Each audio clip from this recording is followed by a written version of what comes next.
नहीं देखी होगी, क्योंकि ये पेपर बघेली वाले ने लीक किया है। ये पेपर कंपनी ने लीक किया है, जिसको जिम्मेदारी दी उसने लीक किया है। छाती ठोक के कहूंगा, बोर्ड के सामने, एसटीएफ के सामने, सबके सामने। सुन लीजिए आप लोग, जितने भी अधिकारी हैं रेलवे बोर्ड में बैठे हुए रिजल्ट तैयार करने वाले लोग, सुन लीजिए, चक्का जाम हो जाएगा और हम लोग कुछ मानने वाले नहीं, कोई कोरोना प्रोटोकॉल नहीं मानने वाला है। और यार ऐसे भी लोग मर रहा है, तुम्हारे सामने मरेंगे, मार के मरेंगे। तुम हो इस देश का दुश्मन, गद्दार हो यार। पहले मरेंगे तो मरेंगे, तुमको मार के मरेंगे, खत्म कर देंगे हम तुम्हें। फिर से रिजल्ट तैयार किया जाना चाहिए, एग्जाम दोबारा कराया जाए, यही एक विकल्प है आपको लगता है। पर क्या गारंटी इस बात की एग्जाम दोबारा होगा तो भी लीक नहीं होगा? कोई गारंटी है आपको इस बात की? बताओ मुझे, कौन देगा गारंटी इस बात है? फिर पता लगा भर्ती आने के बाद में उसकी डेट जो है, उसकी जो एज है, उस एज में बच्चा आ ही नहीं रहा है। फिर एज का आंदोलन चलाया गया। तुमने 2 महीने में एग्जाम ले लिया, शर्म करो कुछ बात की यार। किस बात की जल्दी थी ये बताओ ना, जल्दी किस बात की थी? एग्जाम लेने की जल्दी थी, है ना? और क्या उखाड़ लिया? बस एग्जाम लेना है, एग्जाम लेना है, आगे नहीं बढ़ेगी डेट। 17-18 तारीख प्रूफ कर दिया, यही डेट होगी। तुम्हें लगा हम डर जाएंगे हैं? तुम्हें लगा बच्चा डर जाएगा तुम्हारे एग्जाम से?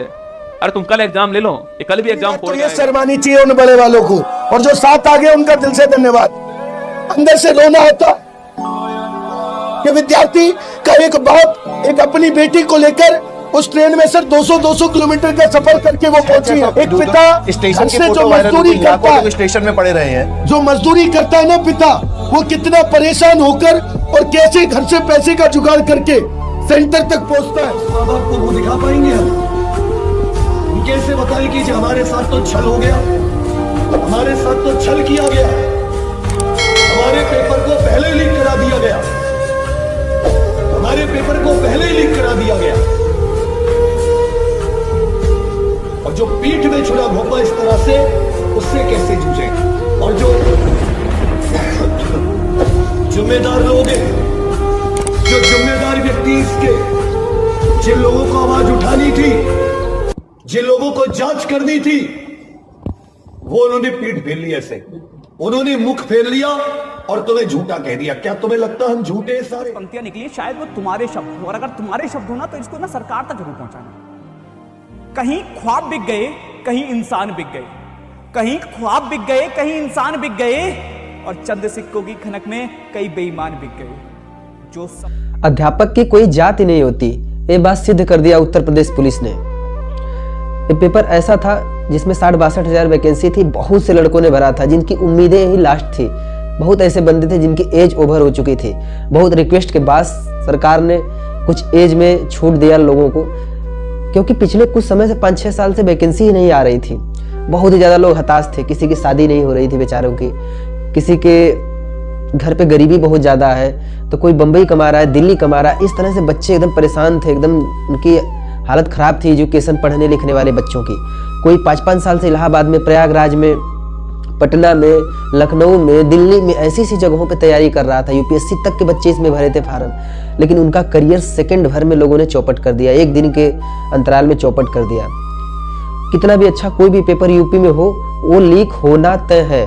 तो इस बार टीचरों ने बहुत ही अच्छा सिस्टम बनाया, उन्होंने ट्विटर पर ट्रेंड चला दिया और सरकार को ये समझ में आ गया कि लोग शिक्षा के प्रति कितना जागरूक है।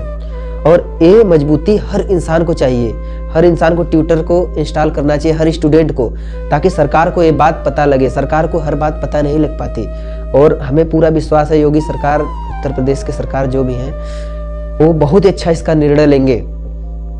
पहली बार, अभी पिछली बार जो रेलवे का प्रॉब्लम आया था, रेलवे वाले में आगे पीछे कर रहे थे, उसको आगे पीछे बढ़ा रहे थे टाइम को, उसके लिए खान सर थोड़ा सा क्या बोल दिए, पूरे देश में बवाल हो गया था। तो टीचर बच्चों की जागरूकता के लिए है, बच्चों को आगे बढ़ाने के लिए है। तो जितने भी लोग देख रहे हैं वीडियो, आप लोगों से निवेदन है कि कहीं पे धरना प्रदर्शन, लड़ाई झगड़ा ना करें। टीचर हमारे लिए खुद अच्छे हैं, वो आपका सपोर्ट करेंगे, सबका सपोर्ट करेंगे, सबको आगे बढ़ाएंगे। आप लड़ाई झगड़ा करोगे, लड़ाई झगड़े में कहीं दंगा करोगे। पिछली बार बिहार में ट्रेनें फूंक दी गई थी, तो ऐसा काम प्लीज़ आप लोगों से रिक्वेस्ट है मत करिए, नहीं कोई केस हो जाएगी, कोई दिक्कत हो जाएगी। बुलडोजर जिनके ऊपर चलना है उनके ऊपर नहीं चलेगा, आपके ऊपर चलेगा। आपको कानूनी तरीके से लड़ाई करनी है, नहीं तो फिर आपका पूरा तबाह हो जाएगा, उल्टा सीधा पैसा फंसेगा आपका, यहाँ वहाँ नुकसान होगा। तो ये कोई तरीका नहीं है, शांतिपूर्वक आपको लड़ाई करनी है और दोबारा कैसे भी करके दोबारा परीक्षा हो जाए तो बहुत ही बेहतर है, नहीं तो एक भी बंदे का नहीं हो पाएगा, क्योंकि बहुत तरीके से इसमें स्कैम हुआ है। पेपर 10-10 घंटे 12-12 घंटे पहले कैसे लीक हो सकता है, आप समझ सकते हैं कितने बड़ा चाल है। तो यही मैं लास्ट में कहना चाहूँगा, सबको समस्याएं हैं, उस समस्याओं से घबराइए मत। कोई भी, बहुत बंदे पढ़ाई की वजह से, मेहनत की वजह से सुसाइड तक कर लेते हैं, तो भाई रिक्वेस्ट, बहुत बड़ी ज़िंदगी है, यही पुलिस ही नहीं है, बहुत कुछ आपके लाइफ में काम करना है। इंडिया में नहीं, विदेश में काम करेंगे, विदेश में नहीं, धरती पे नहीं, चाँद पे काम करेंगे, लेकिन हार मत मानना, क्योंकि टीचर सारे आपके साथ हैं। जो भी होगा बेहतर होगा, आपकी पढ़ाई का मोल हमेशा महत्वपूर्ण रहेगा।